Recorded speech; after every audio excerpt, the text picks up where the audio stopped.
at this, you're still fighting? You've been out here dealing with these creatures the entire time?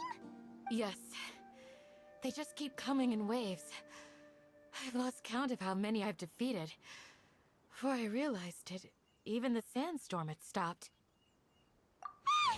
Here comes another wave! Leave this round to us. I got interrupted earlier, but now I have something.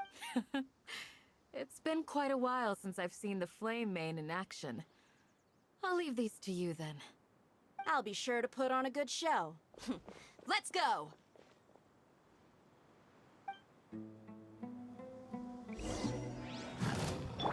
I must leave no stone Busted. Dodge this. Game's up. Time's over. Quietly now.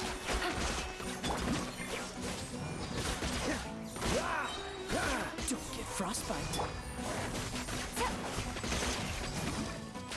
Gotcha. Cool it.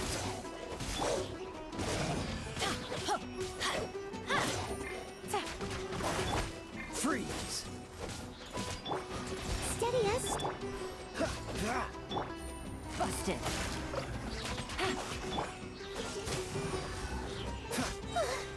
Here comes another wave. When are they ever gonna let up? Gets icy.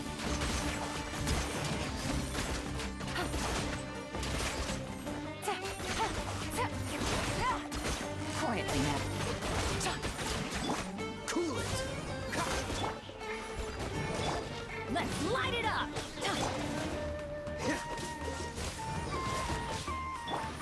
Gotcha. Freeze. The creature stopped appearing.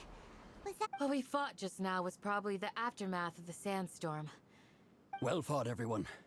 No injuries, I hope. Huh? Who are you? Ah, my apologies. I haven't had a chance to greet you yet. I had my hands I am the chief of Aru village. Everyone usually calls me Uncle Anpu. Sir, I am also originally from the desert, but I have not been back for some time now. May I ask... I can't say they've always been common, but recently the storms have become increasingly severe and frequent. Besides sandstorms, we also occasionally get earthquakes. According to an investigator who stayed in the village a while ago, these unusual natural phenomena are related to the withering of Irminsul.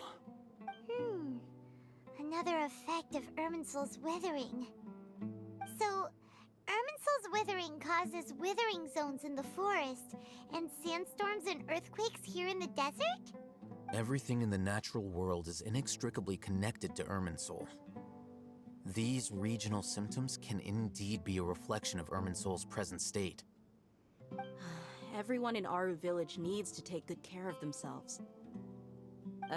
Speaking of which, why haven't I seen a single village keeper since I got here? Village keeper? Who are they? Does your curiosity know no bounds? Village Keeper is how Aru village refers to mad scholars exiled here by the academia. Most of them are scholars who lost their sanity after a period of training in the Avidia forest. The academia believes that their crazed mutterings may have a negative effect on the psyches of other scholars. So, they're forcibly exiled to the desert. Though if you ask me... Alas, that's exactly what we've been trying to investigate. One by one, the village keepers have been mysteriously disappearing without a trace. But no one in the village has ever seen them leave. If you're planning to stay around the village for the next few days, I'd appreciate it if you could keep an eye out for them. I've had encounters with those people in the past. I'll see what I can do to help. The Matra are the ones responsible for their exile. Now that you're no longer with them, are you trying to alleviate your guilt and atone for your past sins? I'm fascinated by how you think. Mock me if you will. But if you are guilty, I will eliminate you, regardless of my position or identity. Oh, you're the former General Mahamatra. You must be an expert in these kinds of investigations. Thank you for your help. Is it because you're reminded of Hypatia? Oh, these poor scholars. First they lose their sanity, now this! We need to help get them back, but is it really a good idea to tag along with Cyno? You seem like you really don't trust him. I'll be grateful for the assistance. No doubt you will do a better job than some of my former subordinates. Let's start by finding a spot to share what we know so far.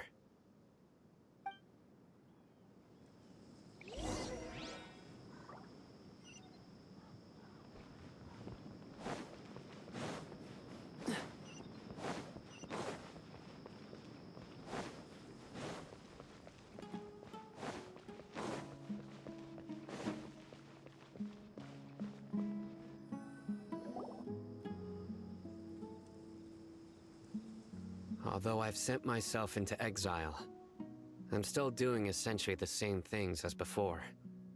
Do you still have any questions for me before we start our investigation?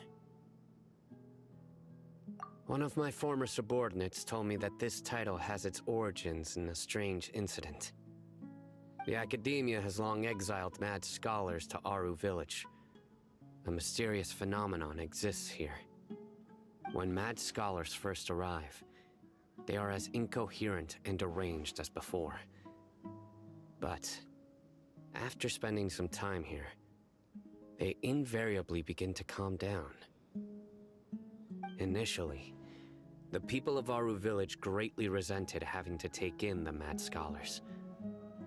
But a strange incident one night changed that. Aru Village was struck by the strongest earthquake in living memory. Seeing buildings on the verge of collapse all around him, the then chief of the village was preparing to take everyone to safety. Suddenly, he noticed a mad scholar crouching in a corner, caressing the ground with his hands. A soft, green light radiated from him, like a divine glow against the backdrop of night. Despite the powerful tremors that ripped through the ground that night, all the houses remained upright, almost as if they had grown roots reaching deep into the ground. After that, the people of Aru Village treated the mad scholars with greater kindness, and began to refer to them as the Village Keepers. A soft green light? A mad scholar protecting Aru Village? Paimon thinks so too. Actually, Cyno, do you know if any of the mad scholars continued to wear their Akasha terminals at Aru? In theory, they would continue wearing them so the Academia could still monitor their activities. With that said, the main Akasha system would no longer have any interaction with them. Oh, no wonder! Everything makes sense then! Add in the fact that they calmed down, it was probably Nahida who calmed them. If you are able to draw a conclusion from this one story alone, then it appears you possess much more information than I do. So, what do you make of the story? Really? Lesser Lord Kusanali. What? You don't believe us? Lesser Lord Kusanali was definitely using the Akasha to give her power to the mad scholars! No, it's not so much that I don't believe you. I'm just struck by your reasoning. Lesser Lord Kusanali, the current Dendro Archon. Is she really? The Academia has always placed far greater importance on the late Greater Lord Rukkhadevata. They've more or less ignored Lesser Lord Kusanali, and I've never had any reason to doubt their views. In addition, I've never heard any stories about Lesser Lord Kusanali and her deeds. To me, she might as well have been a god that never existed. No way! Nahida definitely exists! She's a... how should Paimon put it? She's a good Archon who's kind and wise. Even if she says weird stuff sometimes.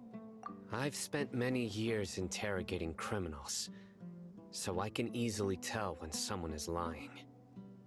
Good! Then you should know that we're telling the truth. That look in your eyes. I've never seen that from a liar. You two really must have met Lesser Lord Kusanali. How can this be? To think, our Archon has been amongst us this entire time. Alright, now it's our turn to put our skills to good use for this investigation. But easier said than done, especially since we don't have any leads. Maybe we can start by knocking on some doors. Excuse me, are you here to help me find my grandpa? Huh? Who are you? By the sounds of it, a resident of this village. My name is Isak. You'll help me find my grandpa, right? Is your grandpa a mad scholar? Hey, don't say that. Grandpa is just Grandpa. Why do you have to call him that? It's not like he's a bad person or anything. The person you're referring to is not a local, yet you are. Why do you call him Grandpa? Grandpa is just Grandpa. He's my family. I heard everything you said to the village chief. Please, you gotta take me with you. I want to find my grandpa. I swear I'll help. I won't be a nuisance. Ah, so you're the one who was eavesdropping on us around the village chief's house. I was planning to go out and take care of whoever it was, but I had a vague feeling that they didn't harbor any ill intent. Whoa. Al-Hайтam wasn't kidding about Matra having sharp senses. Sayno, he's just a kid. All he wants is to find his grandpa. Sorry. I was only listening in because I wanted to know where Grandpa went. Honest. If you don't believe me, you can ask Miss Candace. All right. But first,